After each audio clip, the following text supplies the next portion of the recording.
तो ये अपना आज है वॉल्यूम 14 वैदिक और भाषा संबंधी विज्ञान। इंग्लिश के अंदर है वैदिक एंड फिलोलॉजिकल स्टडीज, भाषा संबंधी।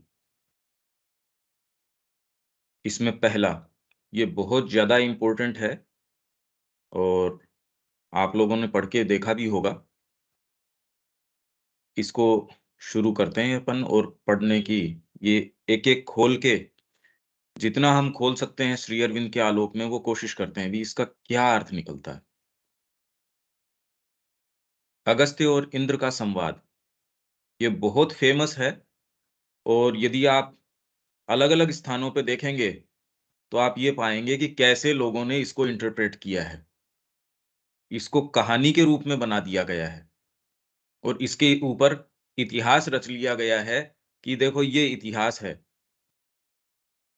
जबकि ये ऐसी कोई बात नहीं है। ये उतना ही सत्य उस समय था और आज भी आध्यात्मिक सत्य उतना का उतना ही है।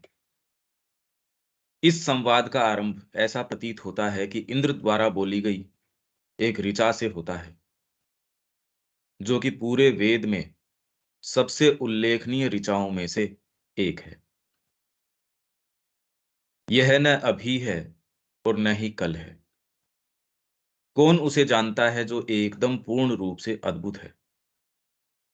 अपनी गति के लिए इसका क्षेत्र है किसी दूसरे का ज्ञान, पर जब इसके पास जाया जाता है तब यह लुप्त हो जाता है। ये एक्चुअल जो ऋचा है उसका अर्थ है। इस आक्षेप के लिए जो कि उपनिषदों के सबसे गहरे अंशों में से सीधे निकलकर आया हुआ हो सकता है, अगस्त्य एक शिकायत द्वारा उत्तर देते हैं, हे इंद्र, तुम हमें क्यों मारोगे। मरुदगण तुम्हारे भाई हैं, उनके साथ तुम हमारी पूर्णता के लिए काम करो। हमारे रण में हमें मत मारो। इंद्र अपना बचाव करता है, अपने द्वारा किए गए प्रहारों को सही ठहराता है। हे मेरे भाई अगस्त्य, तुम हमारे साथी होते हुए भी किस लिए हमसे परे सोचते हो। निश्चय ही हम तुम्हारे बारे में जानते हैं कि किस प्रकार तुम हमें अपने मन की भेंट देना नहीं चाहते। इंद्र कह रहा है ये। उन्हें वेदी को तैयार करने दो, उन्हें सामने सम्यक रूप से अग्नि प्रज्वलित करने दो। वहां अमरता के प्रति जागृति है। आओ हम दोनों मिलकर तुम्हारे यज्ञ को आगे बढ़ाएं। बहुत लोगों ने इसको इस तरीके से इंटरप्रेट कर दिया कि यज्ञ में इनकी लड़ाई हो गई, कोई इनका जो देह भाग था उसके लिए लड़ाई हो गई। तो और बाद में सुलह कर ली इन्होंने, किसी भी तरीके से कॉम्प्रोमाइज हो गया इनका। उन्होंने इसकी एक कथा बना ली, जबकि ऐसी कोई कथा है नहीं। अगस्त्य हार मानकर सहमति दे देते हैं। तुम ईश हो, हे वसुओं में वसुपति, पदार्थों के स्वामी, तुम पूर्ण रूप से प्रदान करते हो। हे मित्रों में प्रेम के स्वामी मित्रपति, इंद्र तुम मरुतों के साथ संवाद करो। सत्य के अंदर भेंटों हव्य का आस्वादन प्राशन करो। ये ऋग्वेद का पहला जो मंडल है उसका 170वां सूक्त है। ये आप देख सकते हैं ऋग्वेद में। और उसको लोगों ने किस किस तरीके से इंटरप्रेट किया है वो भी उपलब्ध हो सकता है। और उसका एक्चुअल में क्या मीनिंग हो सकता है वो श्री अरविंद यहाँ खोल के जितना खोल सकते हैं, फिर उसका क्या अर्थ निकल सकता है वो हम कोशिश करके देखते हैं। मुझे लगता है कि ये छोटा सा सूक्त जो कि इतना सुंदर सरल और अपनी अभिव्यक्ति और सार में गंभीर है।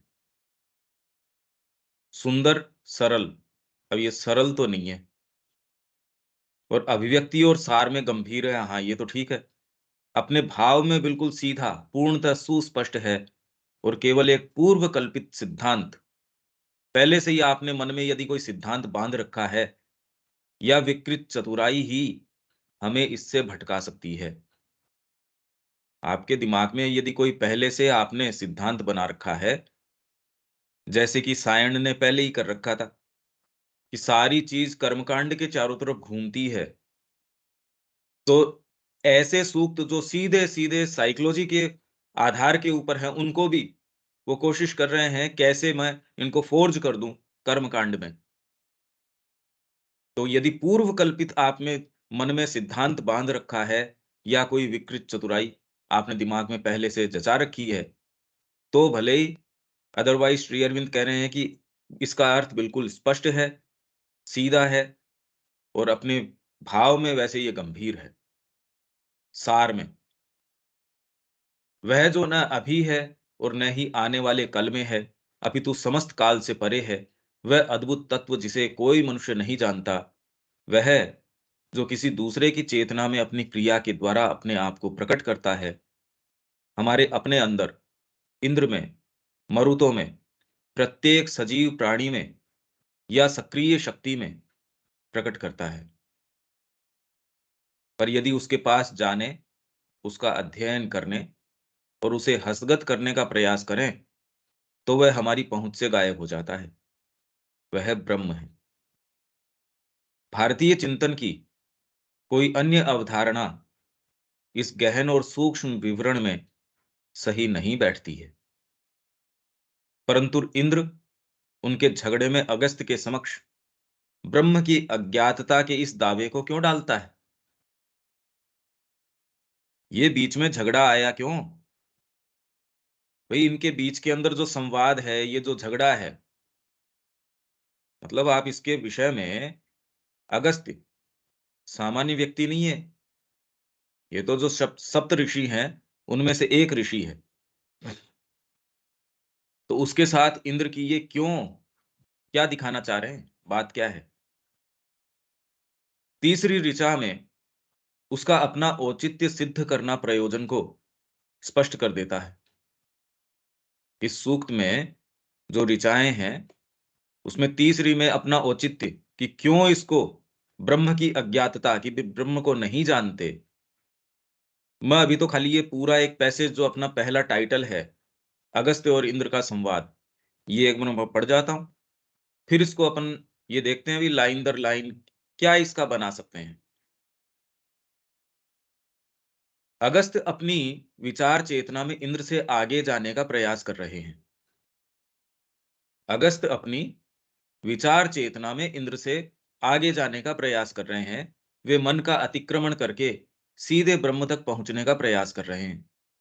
अपने मन और उसकी क्रियाओं को मन के स्वामी की वेदी पर नहीं, अपितु अज्ञात देव की वेदी पर रखने का प्रयास कर रहे हैं। विद्मा हि ते यथा मनो असमभ्यम न दित्ससि। इंद्र कहता है, इस तरह से तुम प्राप्त नहीं कर सकोगे।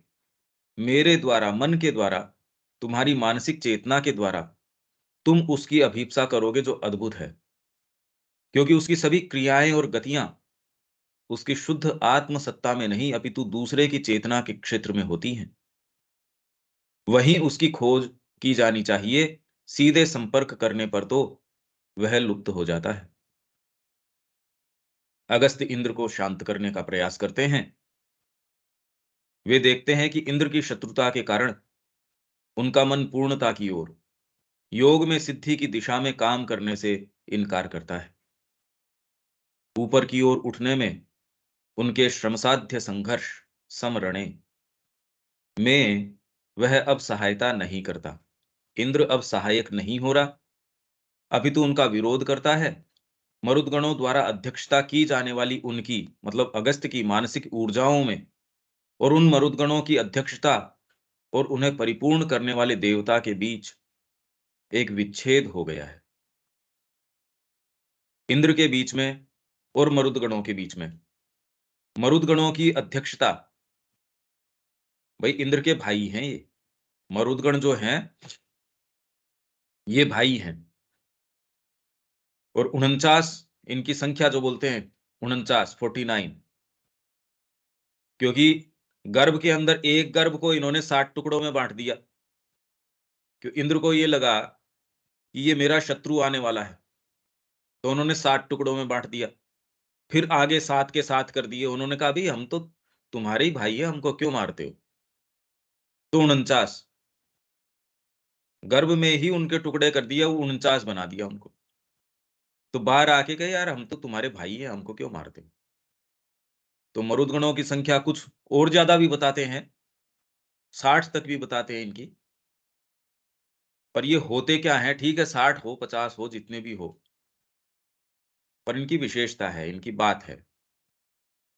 आप जब इस जीवन में प्रवेश करते हो, इनका क्या उपयोग है, कैसे आप इनको महसूस कर सकते हो, इनकी क्रिया को आप, और यदि आपने थोड़ा-सा सचेतन जीवन जिया है, इस जीवन में पदार्पण किया है, आप बारीकी से इनकी क्रिया को देख सकते हैं, अच्छा हाँ, ये इनकी ये क्रिया रही।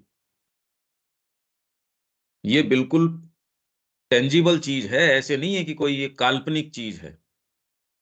तो वैदिक सत्य को जब आप इसमें पदार्पण करते हैं और इनकी क्रिया को आप देख सकते हैं कि इससे अंतरंग भाषा, इससे अच्छी, साफ स्पष्ट भाषा के अंदर आप इन चीज़ों का वर्णन नहीं कर सकते थे।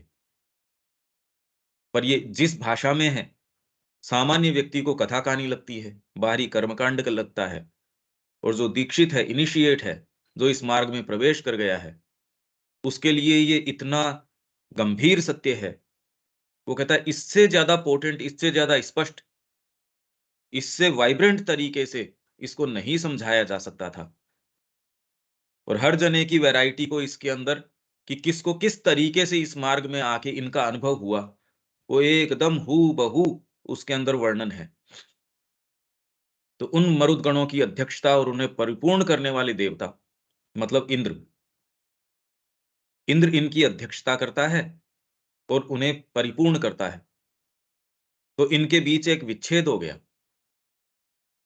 क्योंकि इन्हीं को पकड़ के मरुदगणों के आधार के ऊपर और अगस्त आगे जाने की कोशिश कर रहा है।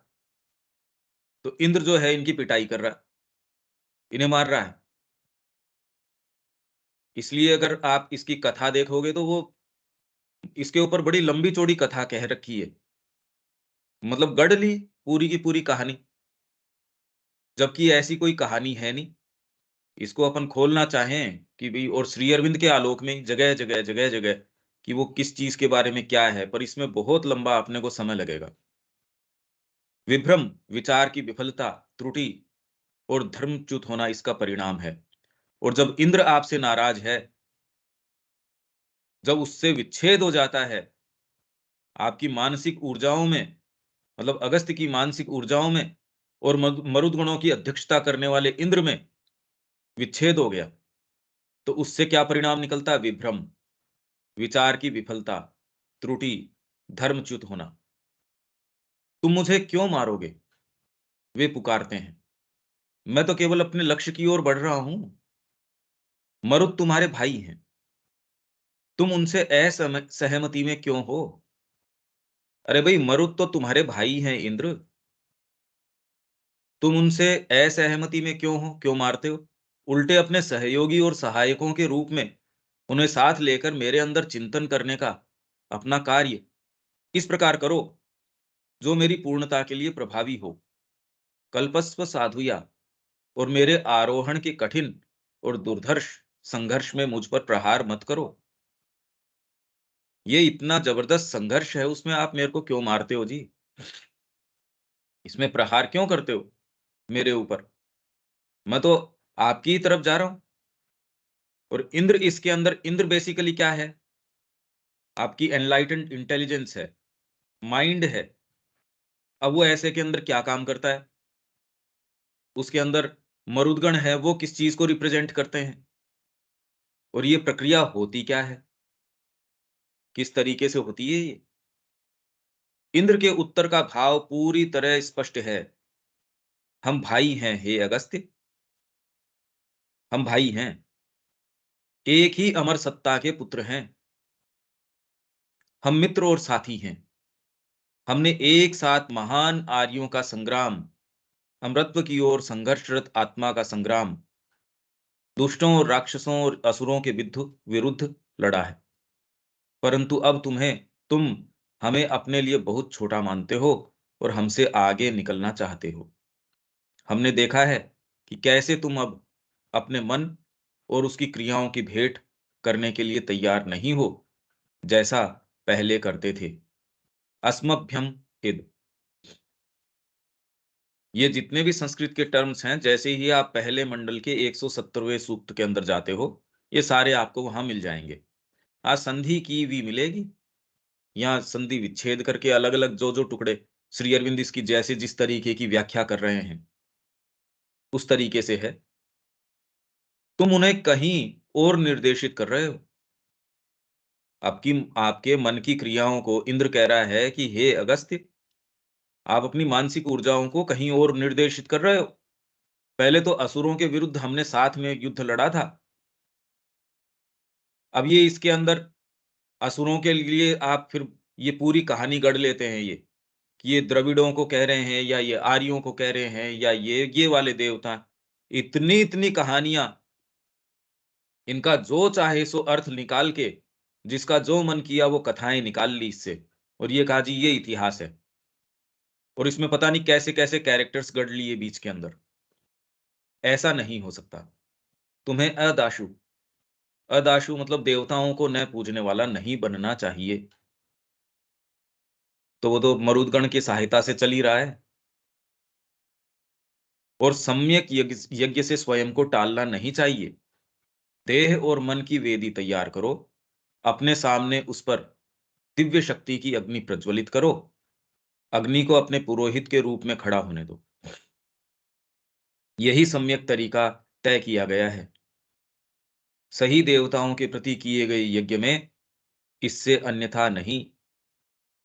देवताओं के प्रति सही यज्ञ करो, सही देवताओं के प्रति करो यज्ञ, इससे अन्यथा नहीं। मनुष्य की आत्मा इस मृत्यु से निकलकर उस अमरता में जागृत होती है। मुझसे पृथक स्थित होने का प्रयास मत करो, मेरी सहायता लो, और हम दोनों मिलकर तुम्हारे उत्तरोत्तर बढ़ते यज्ञ को उसकी अंतिम परिपूर्ति और परिणति तक ले जाएंगे। परिपूर्ण मन से संपन्न होकर मन से परे ब्रह्म तक जाओ। अनुभव के द्वारा सिखाए जाने पर अगस्त्य अपनी त्रुटि देखते हैं। ये इंद्र ने कह दिया ये बात। तो अगस्त्य जो है, अनुभव के द्वारा उनको इसका अनुभव हुआ कि हाँ, ये सिखाए जाने पर अनुभव तो हो ही गया, उनकी पिटाई हुई, उनका विरोध हुआ, प्रतिरोध हुआ, आगे जा नहीं सक रहे कि भाई हमको क्यों मारते हो इसमें।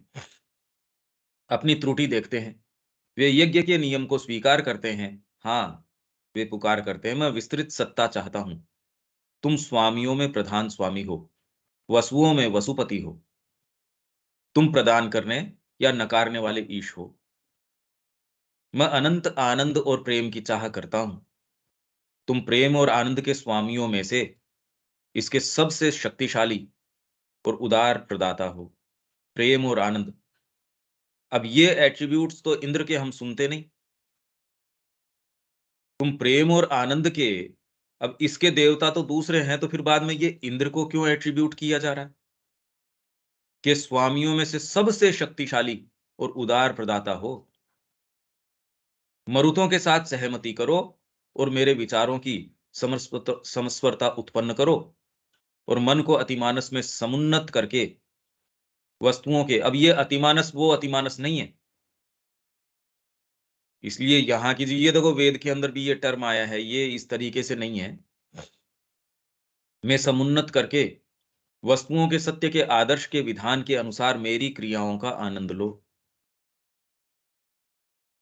मरुतों के साथ सहमति करो हे इंद्र, अगस्त्य कह रहा है, और मेरे विचारों की समस्वरता उत्पन्न करो, क्योंकि ये विचार शक्तियां हैं। और वो इंद्र जो है, वो एनलाइटेंड इंटेलिजेंस है, जो निचले कोई प्रभाव हैं उनसे मुक्त है बिल्कुल। जैसे कल हम बात कर रहे थे, जो आपका प्रकाशित मन है, वो क्यों क्या क्या कर सकता है। अभी तो इसका सेंस ही नहीं है क्या कर सकता है। तो मेरे विचारों की समस्वरता उत्पन्न करो, और मन को अतिमानस में समुन्नत करके वस्तुओं के सत्य के आदर्श के विधान के अनुसार मेरी क्रियाओं का आनंद लो। यह सूक्त पुराण और इतिहास की बारंबार आती उन कथाओं पर गहरा प्रकाश डालता है, जिसमें इंद्र योगी के शत्रु के रूप में प्रकट होता है। बहुत बार जनरली पुराणों के अंदर जिस तरीके की कथाएं हैं, कोई भी बहुत भारी यज्ञ करता है और करता है। आप ये देखते साहब, पहले इंद्र का आसन डावाडोल हो गया।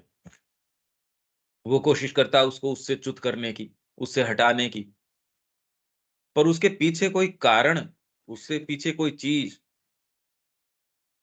जिसमें इंद्र योगी के शत्रु के रूप में प्रकट होता है। अतिक्रम किए जाने के भय से उसे किसी भी तरीके से स्वर पर विजय प्राप्त करने, स्वर्ग, जैसे अपन ओम भूर्भुवः स्वः, तो भूवर, स्वर, स्वर्लोक देवताओं का। तो अतिक्रम किए जाने के भय से मेरे से आगे निकल जाएगा, मेरे को सुपरसीड कर जाएगा। इस भय से इंद्र हमेशा ही, ये कहानियां, कथाएं जनरली इस तरीके की है कि इंद्र उसके ऊपर प्रहार करता है। उसको हमेशा ये भय रहता है कि ये स्वर पर विजय प्राप्त कर लेगा किसी भी तरीके से, और इंद्र स्वयं के लिए अत्यंत शक्तिशाली बनने से रोकने का प्रयास करता है। और जो भी कोई असुर ताकतवर हुआ, वो उसने वहां धावा बोल दिया कि साहब चलो, इसके ऊपर अपन अ, ये हथिया लेते हैं। ये मन की शक्तियां हैं जो मनुष्य में अपनी क्रिया बनाए रखना चाहती हैं, और नहीं चाहती कि वह इन क्रियाओं को स्थिर करके शांत अक्षर ब्रह्म में चला जाए। कौन? ये इंद्र की बात कर रहे हैं। मन की शक्तियां हैं जो मनुष्य में अपनी क्रिया बनाए रखना चाहती हैं, और नहीं चाहती कि वह इन क्रियाओं को स्थिर करके शांत अक्षर ब्रह्म में चला जाए। वैदिक व्यवस्था में इंद्र को शत्रु होने की आवश्यकता नहीं है। वह साधक का सबसे अच्छा मित्र है, क्योंकि वैदिक ऋषि का आदर्श है पूर्णता, न कि निरोध। पर फिर भी एक समय आता है जब सामान्य वैदिक योगी तपस्या और यज्ञ से छुटकारा पाने के लिए और सीधे उन ऊंचाइयों पर छलांग लगाने के लिए एक छोटे मार्ग से आगे बढ़ने का प्रयास करता है, जहाँ सभी चीजें शांत स्थिर हैं। एक छोटे मार्ग से हम शांत अक्षर ब्रह्म, नीरवता, ये वो उसमें प्रवेश कर जाएं, कभी नहीं हो सकता ये। इसलिए बातें कही जाती हैं, सुनने में, कहने में, ये लिखने में, इसमें आपके साहित्य में बहुत अच्छी लगती हैं। अच्छी इसलिए लगती हैं क्योंकि हमारा जो है, हम बहुत छोटे हैं, इसलिए अच्छी लगती है। गर्मी से परेशान, उसको आप स्वर्ग की परिकल्पना दोगे कैसे? बड़ा अच्छा मौसम है, सुहावना मौसम है। पानी खूब मिलेगा, खूब आराम से नहा सकते हो, वहाँ फल भी मिल जाएँगे। तो इससे वो जगह की का तो जो सुंदरता है या नहीं है, इससे ये पता चलता है आप परेशान हो। आप जिस चीज़ से परेशान हो, उस तरीके के स्वर्ग की रचना कर ले, तो यार वहाँ ये चीज़ नहीं होगी। तो यदि आप इन ऐसे स्वर्गों की, अरे वहाँ ये चीज़ें होंगी, इससे ये है कि आप यहाँ अभाव में हो, बस। उस स्वर्ग में है या नहीं है, जो भी है। तो छोटे मार्ग से आगे बढ़ने का प्रयास करता है, जहाँ सभी चीज़ें शांत स्थिर है। उसका गलत साधनों के प्रयोग करने का, गलत आदर्श का अनुसरण करने का खतरा है। अपनी आत्मा के अनुभव के एक ऐसे ही क्षण को अगस्त्य अभिलिखित करते हैं। वेद पूरा का पूरा ये ही रिकॉर्ड है। जब आप साधना के अंदर हो, आप में ये जो मूवमेंट्स आते हैं, इसमें देवताओं की क्या क्रियाएँ होती हैं, वो कैसे आपको आगे से आगे लेके जाते हैं। इसमें दूसरे जो आपके शत्रु हैं, उनके भी अलग-अलग नाम दिए गए हैं। फणि है, वृत्र है, और बहुत से नाम। अब ये तो धीरे-धीरे, ये तो 14, 15, 16 ये वॉल्यूम ही इस तरीके के हैं। तो ये तो अपने को पूरे इसकी इनफैक्ट डेफिनिशंस को भी धीरे-धीरे, धीरे-धीरे समझना पड़ेगा। नहीं तो ये वॉल्यूम्स तो बिल्कुल कुछ भी समझ में, अब क्या समझ में आ रहा है इसमें? अगस्त्य उसी चीज़ को अभिलिखित करते हैं, ऐसे ही क्षण, आत्मा के अनुभव के। और ये अनुभव हुए बिना, हालाँकि कितने को होता है ये कह नहीं सकते। जिसकी अवस्थाएँ हैं, इस पूरे जो अभिलिखित किया है, इन्होंने रिकॉर्ड किया है, ये अनुभव क्या है पूरा का पूरा? प्रयास। अगस्त्य ने प्रयास किया, बिना उसके सहायता के, अपने ही आधार पे मरुदगणों को सहायता उनकी सहायता से। ऐसे के अंदर दूसरा स्टेप आता है इंद्र का प्रतिरोध। मतलब ये पूरा जो कथानक चल रहा है, ये जो सूक्त है, इसकी अवस्थाएं क्या है? पहला प्रयास, फिर इंद्र का प्रतिरोध, फिर कलह, फिर इनके बीच में कलह होती है, फिर हितकारी असफलता। असफलता तो है पर वो हितकारी है। असफलता का अनुभव ये अगस्त्य को हुआ। फिर सुलह इंद्र के और इनके बीच में, अगस्त्य के बीच में, अधीनता स्वीकार करी और समस्वरता की पुनः प्राप्ति हुई। ये एक आत्मा का अनुभव है जब वो इस मार्ग के ऊपर है। और अगस्त्य के साथ क्यों भाई, और किसी के साथ क्यों नहीं?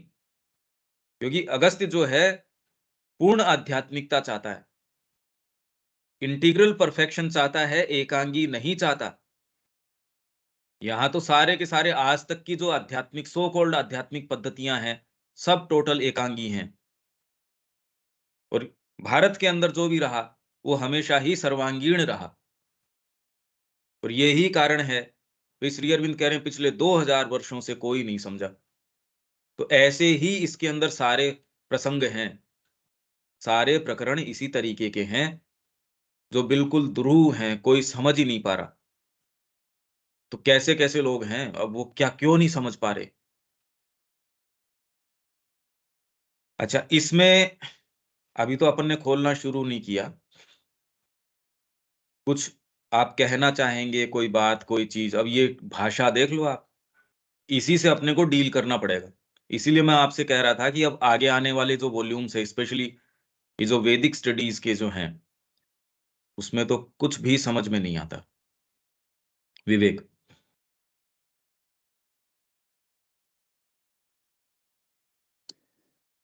के बारे में भैया कुछ कह तो नहीं सकते, लेकिन ऐसा लग रहा है जैसे ब्रह्म ब्रह्म की कुछ बात हो रही है, उसके बारे में निरूपण हो रहा है। क्या ब्रह्म का है? नहीं हो रहा ये तो अगस्त के साथ उनका प्रतिरोध हो रहा है, क्योंकि अगस्त अपनी बलबूते के ऊपर ब्रह्म के पास जाना चाहता है।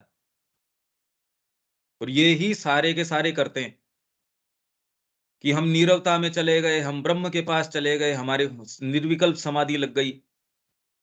ये कोई सी चीज हो नहीं सकती। तो जिन्होंने भी इस तरीके के रिकॉर्ड दिए हैं, यही बात कल मैं कह रहा था जब शब्या जी ने कहा कि हमको इसके लिए नीरवता में तो जाना ही पड़ेगा, इसमें ये करना ही पड़ेगा। मैंने कहा खाली ये प्रचलित बातें हैं, ऐसा कुछ भी नहीं है, कुछ भी नहीं है ऐसा। क्योंकि मन के अंदर सच अभी तक कोई सही आधार मिला नहीं कि आप अपने बलबूते के ऊपर ब्रह्म के पास, भाई सारा प्रयास तो यही है, सारी आध्यात्मिकता की उस अक्षर ब्रह्म की प्राप्ति कर लो। और उसके लिए ये टेक्निक्स हैं। टेक्निक, कोई भी टेक्निक ब्रह्म के पास कैसे जा सकती है? आप टेक्निक से ब्रह्म के पास कैसे जा सकते हो? कोई ऊंची से ऊंची भी समाधि जो आज तक भी वर्णन योग की पुस्तकों में किया गया है, वर्णन है तो मानवीय ही। इससे इतना ज्यादा अभिभूत होने की क्या आवश्यकता है? मानव कितना भी ऊंचा कुछ भी छलांग लगा दे, है तो मानव है वो, उसमें मतलब उससे ज्यादा कैसे हो सकता है वो? तो इसलिए आप ये कहो मन में ये नीरवता आनी चाहिए, इसमें ये आना चाहिए, उससे तो उससे वो प्रभावित हो जाएगी सुप्रीम रियलिटी, ब्रह्म उससे प्रभावित हो जाएगा। आपकी नीरवता से आपके पास ज्ञान आ जाएगा। तो ये बात तो ऐसे लगती नहीं कि सही है। तो आपकी जितनी भी गहरी से गहरी समाधि, भाई उस यही तो कहते हैं ये समाधि लग गई, ब्रह्म की प्राप्ति होगी, ब्रह्म का आपको साक्षात्कार हो गया। तो इसके अंदर वो उसका प्रतिरोध कर रहा है इंद्र, वो उनकी पिटाई कर रहा है कि हमको मत मारो। और अगस्त के साथ ये ऐसा क्यों? क्योंकि वो इंटीग्रल स्पिरिचुअलिटी चाहते हैं, दूसरों से तो कोई फर्क ही नहीं पड़ता, उनको कोई इंटीग्रल स्पिरिचुअलिटी की चाह नहीं है। तो ऐसे के अंदर जब इंद्र प्रतिरोध करता है तो वो क्या क्या चीजें लेके आता है? तो लगभग सारी जितनी भी योग पद्धतियां, सो कॉल्ड योग पद्धतियां हैं, जितने ये गुरु हैं, वो उसी दायरे में अटके रहते हैं। भूल भ्रांति में, त्रुटि के अंदर, अशुद्धि के अंदर, क्वेश्चनिंग्स के अंदर वहीं लटके रहते हैं।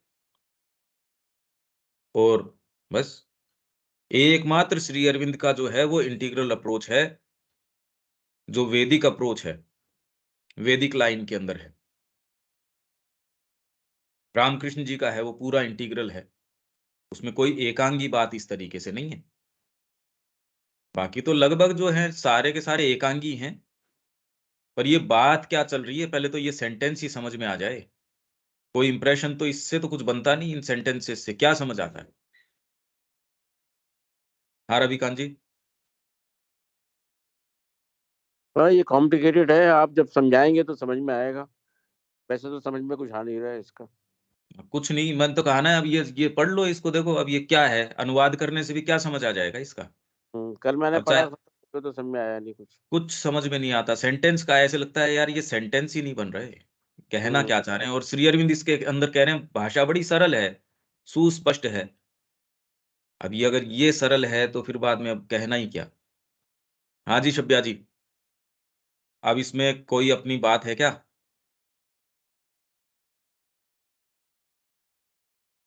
भैया, इंद्रिय इंद्र को तो मन का स्वामी इंद्र माने माइंड को रिप्रेजेंट करते हैं, तो मरुत किसको रिप्रेजेंट कर रहा है?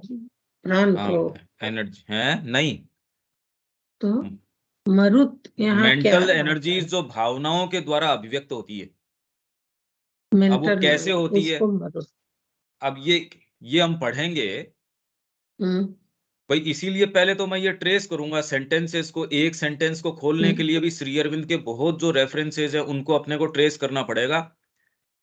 और इसमें आपको बहुत ज्यादा गहन ध्यान देना पड़ेगा, क्योंकि आपके लिए बिल्कुल नई चीज है। तो पहले तो एक आधार तैयार करने की आवश्यकता है इसकी। अभी तो टर्मिनोलॉजी का ही नहीं पता, जो हम्म। शब्दावली है उसका बैकग्राउंड हम नहीं जानते। इसलिए अब शुरू से पहले सेंटेंस से अब ये कोशिश करते हैं कि कहना क्या चाहते हैं। यहां तक तो ये ठीक है कि इस संवाद का आरंभ ऐसा प्रतीत होता है कि इंद्र द्वारा बोली गई एक ऋचा से होता है, जो कि पूरे वेद में सबसे उल्लेखनीय ऋचाओं में से एक है। ठीक है, यह न अभी है, ये उसका अनुवाद है।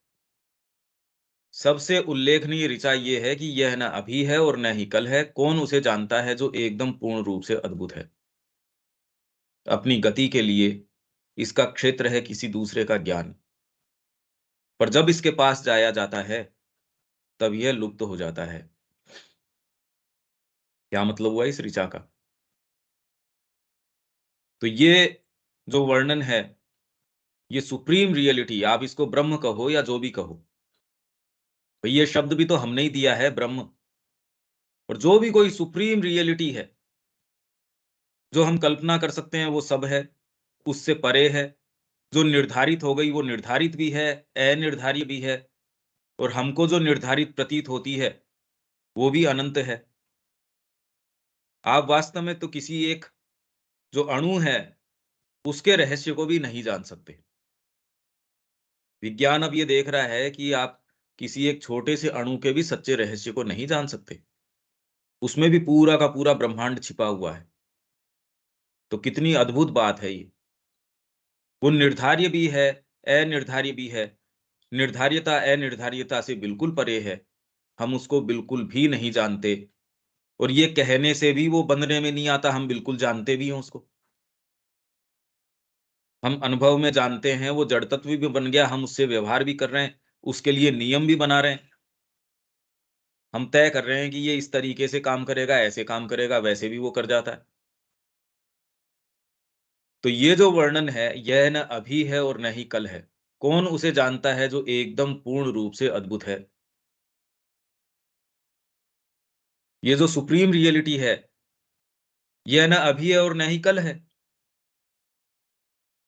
उसको ब्रह्म का नाम दो नहीं दो, कोई परम कोई चीज है, सुप्रीम। और सबने उसी के निरूपण का प्रयास किया है।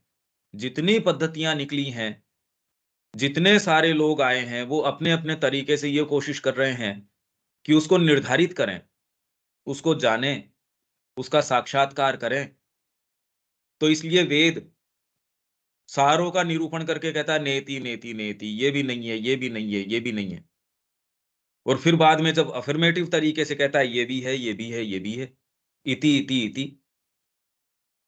बड़ी विचित्र बात है। सब टोटल प्रयास यदि आप व्यापक दृष्टि से देखो, सबका प्रयास ये है अपने अपने तरीके से। मटेरियलिस्ट कोशिश कर रहा है मैं इसके पीछे के रहस्य को जान जाऊं,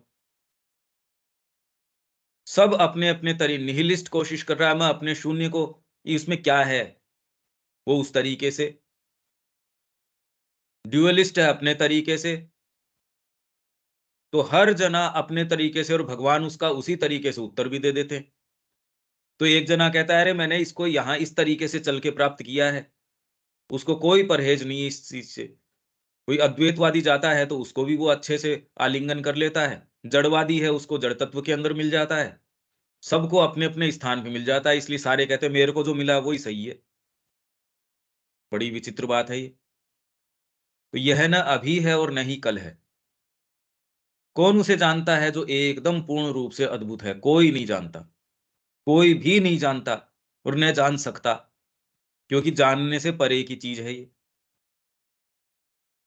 सारा जितना ये विराट जो प्रयास है, जो सावित्री कह रही है, सब खेल है ये, ही और शी का। परमात्मा स्वयं और उनकी चित शक्ति जगदम्बा, खेल है उनका। अब वो खेल रहे हैं, आपने कोई एक पक्ष उनका, कोई एक साइड से पिक्चर ले ली, वो दोबारा कभी उस तरीके का नृत्य के अंदर वो भंगिमा दोबारा आनी नहीं। आप कह दो ये इस तरीके की है सुप्रीम रियलिटी, अरे यार आपने कोई एक क्षण, कोई अनंत उसमें से उसको थोड़ा बहुत कुछ अनुभव कर लिया, और वो भी आपकी जितनी क्षमता है उससे कर लिया, तो उसका कोई क्या इंप्रेशन बन जाएगा सुप्रीम रियलिटी के ऊपर। और फिर भी सारा प्रयास, सब टोटल यही है कि कैसे हम उसको, एक क्षण को या किसी भी चीज को कैद कर लें। और यदि आप सफलता से, थोड़ी भी सफलता से उसको कैद कर पाते हो उस क्षण को, हमारा भारतीय संगीत का, साहित्य का, कला का यही तो प्रयास है। एक आत्मिक क्षण, आपको कोई एक उसका साक्षात्कार हुआ, मूर्ति के अंदर वो भाव आ गया और वो चिन्मय हो गई। एक भाव, एक चीज, कोई भी चीज है वो चिन्मय हो जाती है। और फिर भी आप ये नहीं कह सकते आपने उसको कैप्चर कर लिया। पर सारा प्रयास तो भी, आज तक भी सारा प्रयास उसी चीज का चल रहा है कि कैसे हम इसको जाने, कैसे और नजदीक जाएं इसको, इसके इस सुप्रीम रियलिटी के। तो यह न अभी है और न ही कल है, कौन उसे जानता है जो एकदम पूर्ण रूप से अद्भुत है। ये तो चलो ठीक है, ये तो एक प्रचलित तरीके की बात है। अपनी गति के लिए इसका क्षेत्र है किसी दूसरे का ज्ञान, पर जब इसके पास जाया जाता है तब यह लुप्त हो जाता है। अब ये तो हिंदी नहीं समझ में आती। अपनी गति के लिए इसका क्षेत्र है किसी दूसरे का ज्ञान। तो ये जो ब्रह्म की, आप सीधे ही उसके पास पहुंचने की कोशिश करोगे, क्या माध्यम है हमारे पास? ब्रह्म है या सुप्रीम रियलिटी है? डिवाइन क्या है? कहां हाथ लगाओ उसके, क्या निरूपण करो उसका, कौन सी पद्धति पकड़ लेगी उसको? आप कितनी भी गहन समाधि में भी चले जाओ, आप जो भी रिपोर्ट लेके आएंगे, ठीक है, आपको कोई एक तो पूर्णता में थोड़ी आ जाएगी वो रिपोर्ट।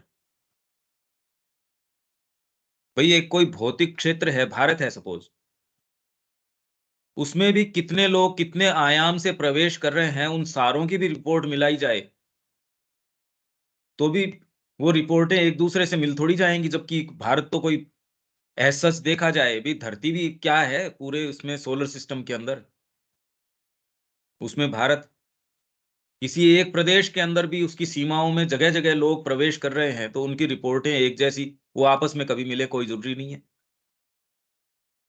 तो ब्रह्म के क्षेत्र के अंदर कितना भी कोई प्रवेश कर जाए, उनको ये सेंस नहीं आता, वो इतना अफर्मेटिव तरीके से ये कहते हैं बस ब्रह्म ये है।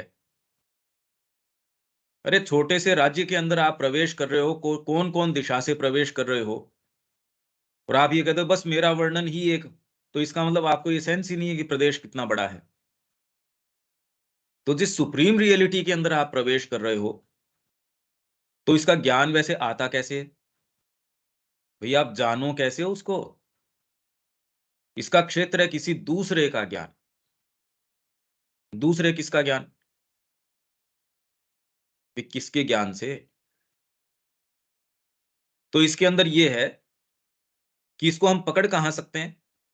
इसकी अभिव्यक्ति को, ब्रह्म की अभिव्यक्ति को, तो तुरंत ही हम जड़ तत्व से फिर धीरे धीरे उसका आकलन करते करते करते करते जहां वो मैनिफेस्ट हुआ है, ब्रह्म जहां जिस जगह मैनिफेस्ट हुआ, आप यूं समाधि अवस्था के अंदर उससे कोई क्या साक्षात्कार करोगे? जहां मैनिफेस्ट हुआ है उसको वहीं से उसको देखना शुरू करो, किसी दूसरे का ज्ञान, और उसके पीछे धीरे धीरे जब आप चलते हैं उस तार को पकड़ के, क्योंकि जो सुप्रीम रियलिटी है वो आप स्वयं बन गए, तो आप यहीं से पकड़ के चलो वापस। जो डोर वहां से यहां तक आई है, तो उसी डोर को पकड़ के आप जब वापस चलते हैं, तो इसलिए किसी दूसरे का ज्ञान, पर जब उसके पास जाया जाता है इस सारे को छोड़ के, आप इसको एब्रोगेट करके, जो यही प्रयास अगस्त्य कर रहा था, अपनी शक्ति सामर्थ्य से मैं साधना कर लूंगा, मैं कोई टेक्निक से नीरवता में चला जाऊंगा, मैं निर्विकल्प समाधि लगा लूंगा और मैं ब्रह्म के पास चला जाऊंगा, तो जब उसके पास जाया जाता है तब ये लुप्त हो जाता है, आप नहीं जान सकते। तो फिर ये जो इतनी समाधि की बातें चलती है, इतने इतने वर्णन हैं, और वो पद्धतियां काम भी करती हैं, तो वो सही है या नहीं है फिर? क्योंकि यदि इन पद्धतियों से उसके पास जाया जाता है तब वह लुप्त हो जाता है, ये वेद कह रहा है। जो भी सुप्रीम रियलिटी है, यदि आप इस तरीके से अप्रोच करते हो, और अप्रोच करने के हमारे क्या तरीके हैं भाई? आज तक के जितने भी अष्टांग योग की बात करो तो कुल मिला के लास्ट में वो कहता है समाधि, धारणा, ध्यान, और लास्ट स्टेज है उसकी समाधि लग गई जी इसकी, और जिसके अंदर सबसे ऊंची है निर्विकल्प। 21 दिन बाद में आप उसके अंदर समा जाते हो, शरीर यहां छूट जाता है। तो समाधि अवस्था के द्वारा आपने उसको प्राप्त कर लिया। क्या प्राप्त कर लिया उसका? वो तो उतना ही प्राप्त कर लिया कि अतिमानस जब आया था वहां स्पोर्ट्स ग्राउंड के अंदर, तो वहां पत्थर भी बैठे होंगे, सारी चीजें होंगी वहां, तो एक जने को तो महसूस नहीं हुआ। पत्थर ने क्या रिसीव किया होगा? वहां जो मिट्टी है उसने क्या रिसीव किया होगा? या जितने लोग वहां बैठे थे उन्होंने क्या रिसीव कर लिया? क्या कर लिया उन्होंने?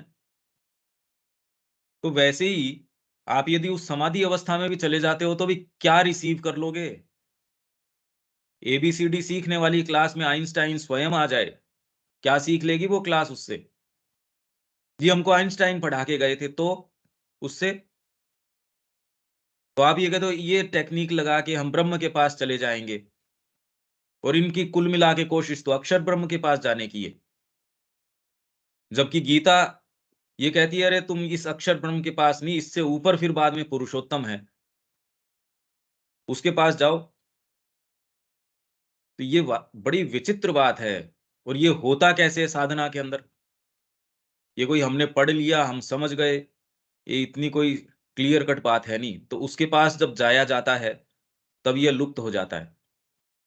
आप यदि इस तरीके से सीधे ही जाओ कि मैं तो साहब ज्ञान के माध्यम से इसके पास जा रहा हूं, इससे इस माध्यम तो वो लुप्त हो जाता है,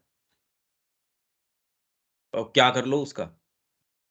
तो आज तक ऐसा ही है, ये जितने भी वर्णन हैं, तो माँ जब श्री अरविंद के पास आई तो बड़े सकुचाते हुए उन्होंने कहा भाई ये इतनी समाधि की और की आध्यात्मिकता में हर पुस्तक भरी पड़ी है समाधि से,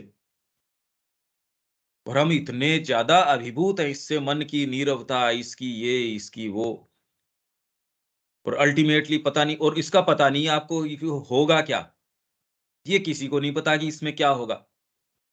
बस वो एक ऐसी पिक्चर है साहब, बस उसमें आप प्रवेश कर गए, हो गया। मतलब है कैसा, वो क्या है, उससे कुछ नहीं। तो माँ ने श्री अरविंद से पूछा क्योंकि मेरे को आज तक इसका अनुभव नहीं हुआ, जिसको इतना ग्लोरीफाई किया जाता है समाधि अवस्था को। ये मैं आपसे कोटेशन शेयर कर दूंगा, ऐसी कोई ये प्रिंटेड ही है, इसमें कोई बात नहीं है।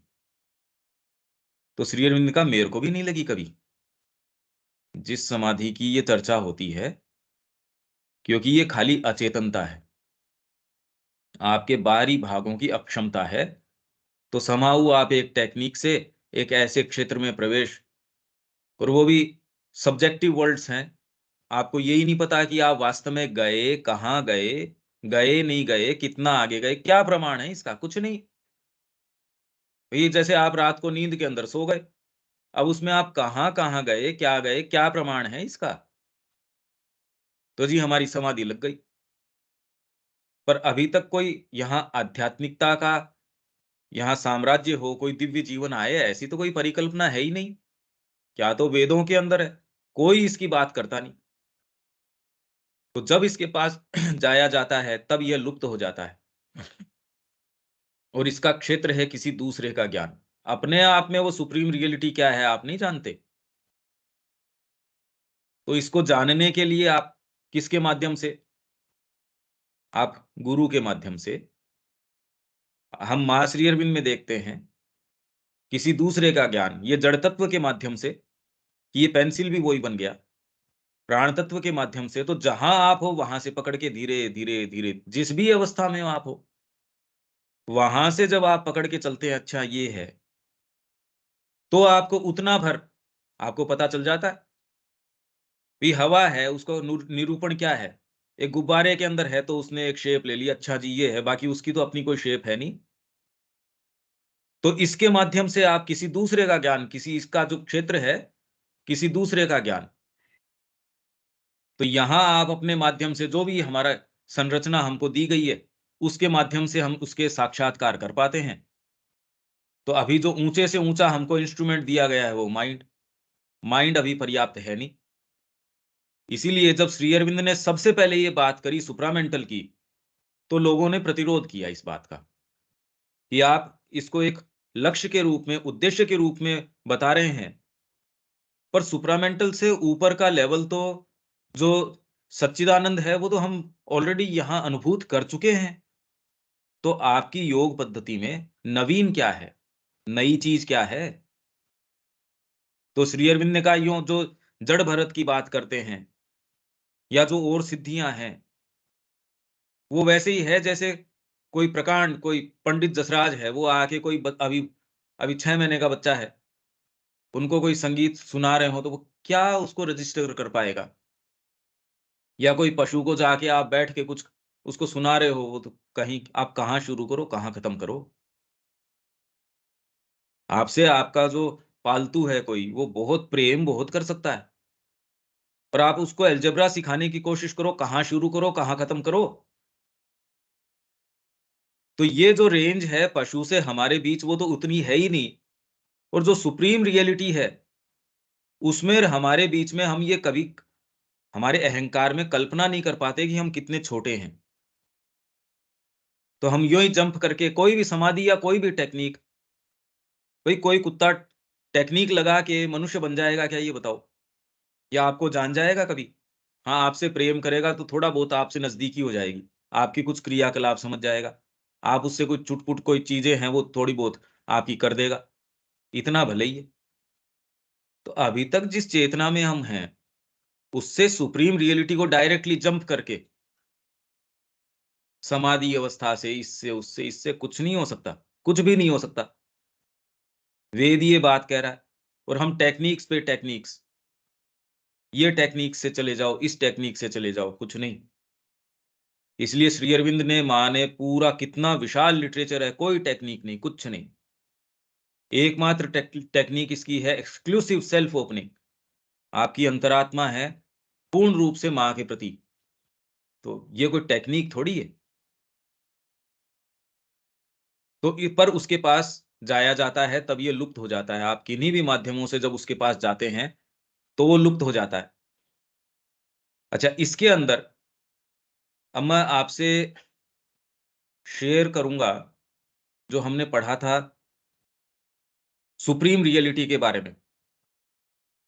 श्री अरविंद इसके विषय में क्या कहते हैं, ये क्या है क्या नहीं है, ये अच्छा, यहां तक जो बात है वो मैं खाली अभी बैकग्राउंड ट्रेस करने की कोशिश कर रहा हूं। अभी तक जो मैंने बात करी है उसमें क्या नहीं समझ में आया है या क्या समझ में आया है विवेक?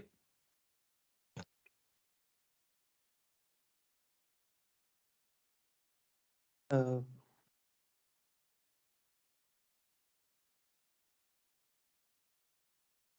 यहाँ जो अभी तक हम लोग बात किए उसमें उस सुप्रीम रियलिटी की जो बात हो रही थी कि उसके बारे में शुरुआत में बताया गया कि यह अभी नहीं है और ना ही कल है, कौन उसे जानता है, जो एकदम पूर्ण रूप से अद्भुत है। ये तो उसकी एक विशेषता के बारे में बताया गया, लेकिन आगे जो बोला जा रहा है, अपनी गति के लिए इसका क्षेत्र है किसी दूसरे का ज्ञान। तो उसके लिए आगे बढ़ने के लिए अब दूसरे का ज्ञान का क्या मतलब, यहाँ तो समझ में नहीं आया। शायद अलग अलग जो जो पहुंचे हुए हैं, शायद उनके द्वारा बताए गए चीजों की बात हो रही हो। नहीं, उससे कोई हाँ, ज्ञान थोड़ी आ जाएगा। वो आपको बता देंगे, उससे थोड़ी ज्ञान आ जाएगा आपको। आपके अंदर वो चीज होगी तो आपको किसी भी माध्यम से आ जाएगा। एक पत्थर है, उसके माध्यम से, शालिग्राम के माध्यम से आपको सुप्रीम रियलिटी का साक्षात्कार हो जाएगा। और यूं आपके पास स्वयं भगवान कृष्ण बैठे हों तो भी अर्जुन क्या पहचान जाएगा उनको?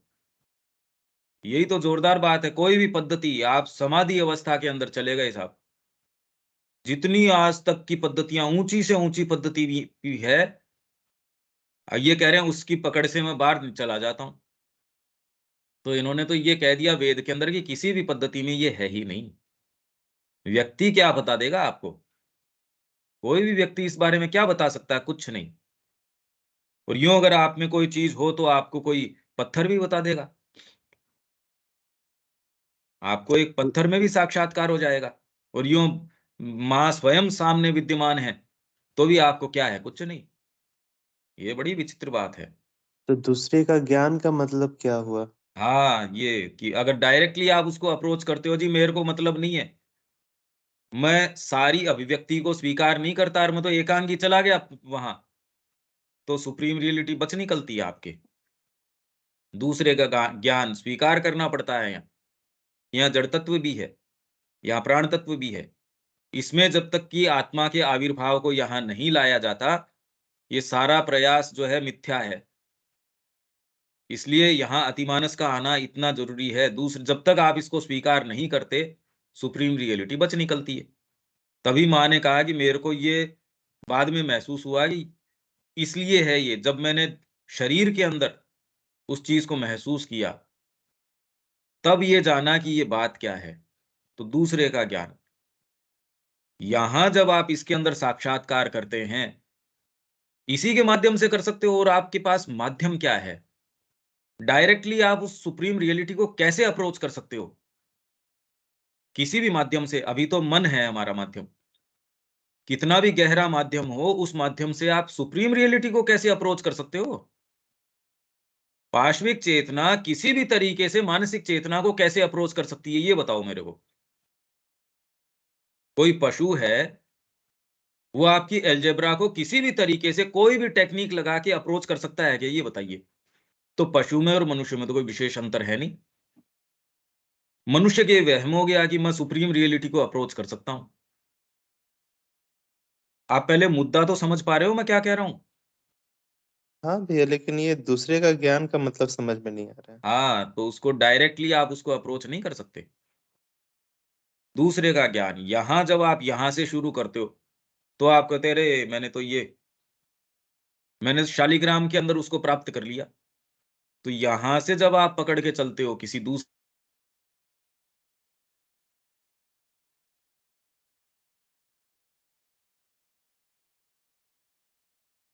कि दूसरे का ज्ञान जब हम करते हैं, उसके क्षेत्र को समझते हैं। जहां वो अभिव्यक्त हुआ है वहीं से तो उसको पकड़ के चल सकते हो, जहां वो अभिव्यक्त नहीं है उसको कैसे पकड़ लोगे जाके? इसलिए यहां जैसे से आप पकड़ के चलते हो। जैसे अभी आपने उदाहरण दिया कि शालिग्राम से किसी को उसका मतलब हाँ, एक पूर्ण पूर्ण। पूर्णता प्राप्त हुआ। हाँ, बिल्कुल। तो अब शालिग्राम को वो पकड़ के उसके पास जा रहा है, कहने का मतलब ये हो गया। हाँ, हाँ, हाँ। भाई आप यानी ये क्यों नहीं समझ रहे, हमारे मन प्राण और शरीर है, अगर ऊंचे से ऊंचे भी आप करो तो आप अप्रोच कैसे करो, धीरे धीरे धीरे धीरे। इसीलिए श्री अरविंद ने कहा पहला ही जो सबसे पहला क्षेत्र है वो खाली अतिमानस है, जिसके अंदर थोड़ा बहुत आप इसको समझ सकते हो। अभी तो ऊंचे से ऊंची उड़ान भी मनुष्य की कहाँ रही है, कौन से भाग की। कल जो हम इतनी बातें कर रहे थे कि इससे ऊपर हायर माइंड, फिर बाद में इल्यूमिन माइंड, फिर इंट्यूशन, इंट्यूशन के ऊपर ओवर माइंड, ओवर माइंड के ऊपर फिर बाद में, और ये भी इनके बीच की रेंजेस बहुत बड़ी हैं। इसलिए ये दकियानूसी बातें कि इससे हम नीरवता में चले जाएं, ये चले, ये सब फालतू बातें हैं। क्योंकि आज तक भी जितनी योग पद्धतियां या जो सो कॉल्ड योग पद्धतियां हैं, उससे तो ये बच निकलता है। यहां ये बात तो स्पष्ट हो गई। और यूं आप बिल्कुल साक्षात्कार कर सकते हो एक शालिग्राम के अंदर। तो अब बताओ कितनी विचित्र बात है ये। एक पिन के अंदर, एक कण के अंदर, एक पेंसिल के अंदर साक्षात्कार कर सकते हो। और अब साक्षात्कार कर सकते हो मतलब एक पेंसिल के अंदर अभिव्यक्त कितना है, और आप कहीं से भी पकड़ के उसको चल सकते हैं, आगे जा सकते हैं। यूं डायरेक्टली आप उसका क्या निरूपण करेंगे भी मैंने हवा को कैद कर लिया, कौन सी हवा को कैद कर लिया। लेकिन पहले भैया आगे तो कहा जा रहा है कि जब इसके पास जाया जाता है तब वो लुप्त हो जाता है। लुप्त हो जाता है, लुप्त हो जाता है वो। इसलिए आप तो इन्हीं माध्यमों से पकड़ते हो, आप सीधे ही अप्रोच कर लोगे उसके पास जाके, कैसे कर लोगे। आप इस माध्यम से आप मां को पूर्ण रूप से अपने आप को समर्पित करते हो।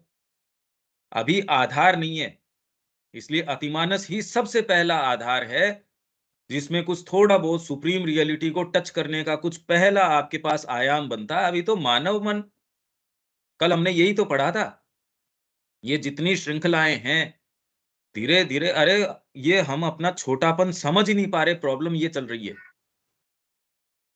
हमारी जो लिमिटेशन है, हम इतने छोटे हैं, ये नहीं समझ पा रहे, इस छोटेपन में हम इसको डेकोरेट करने की कोशिश कर रहे हैं। ये देखो आप, जोरदार बात ये, इसीलिए मैं कह रहा हूं ये कभी समझ नहीं आ सकती।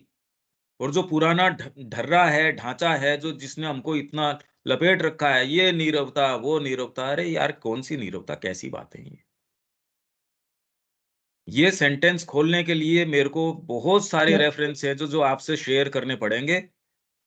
और ये कैसे होगा मैं नहीं जानता, पर अब भैया कोशिश करते हैं। क्वेश्चन आता है कि डिवाइन जितना आज आप बताए उसमें हमारे मन में 2-3 क्वेश्चन आ रहा है।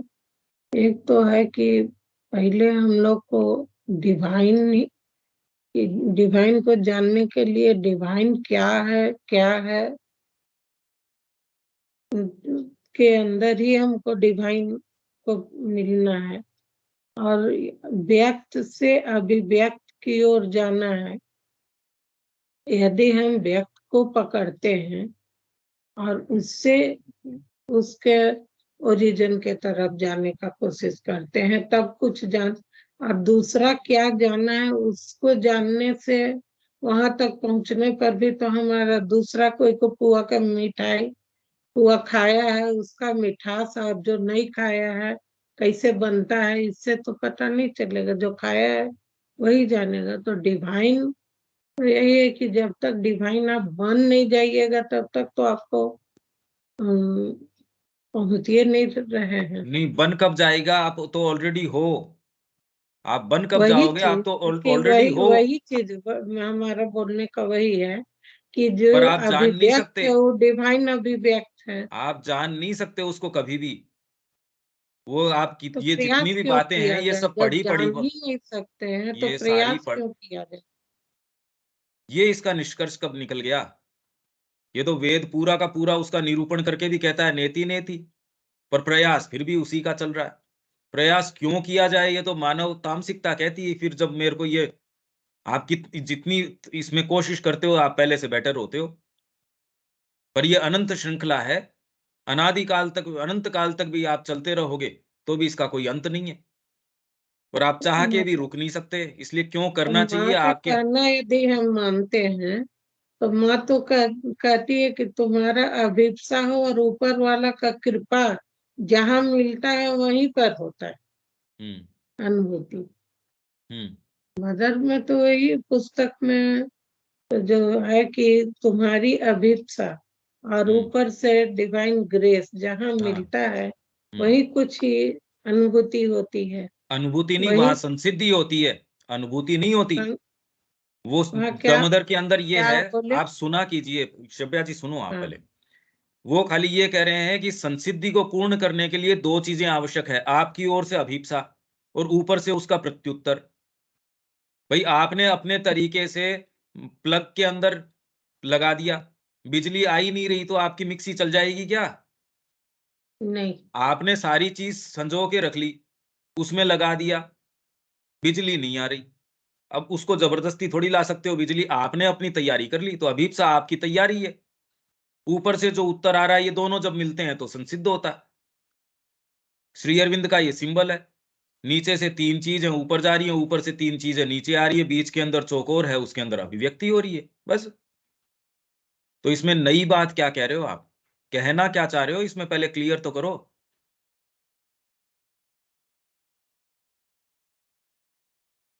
आप कहना क्या चाहते हो इसके अंदर?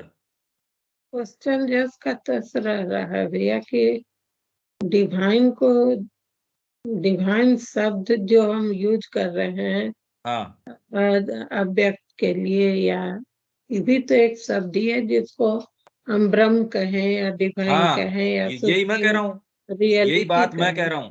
ये खाली शब्द है और मानवीय चेतना से ये शब्द ही है, बस। यही बात तो मैं कब से कहते आ रहा हूं, ये खाली शब्द है कोरा, और इसका कोई अर्थ नहीं है। बड़ा अच्छा लगता है ये सुनने में, और आज तक की आध्यात्मिकता इसी तरीके की है। मतलब मधुमक्खियों की भी अपनी पद्धतियां होती होगी, तो मनुष्य को ये डिसेंसी अभी तक क्यों नहीं आती कि वो इतना छोटा है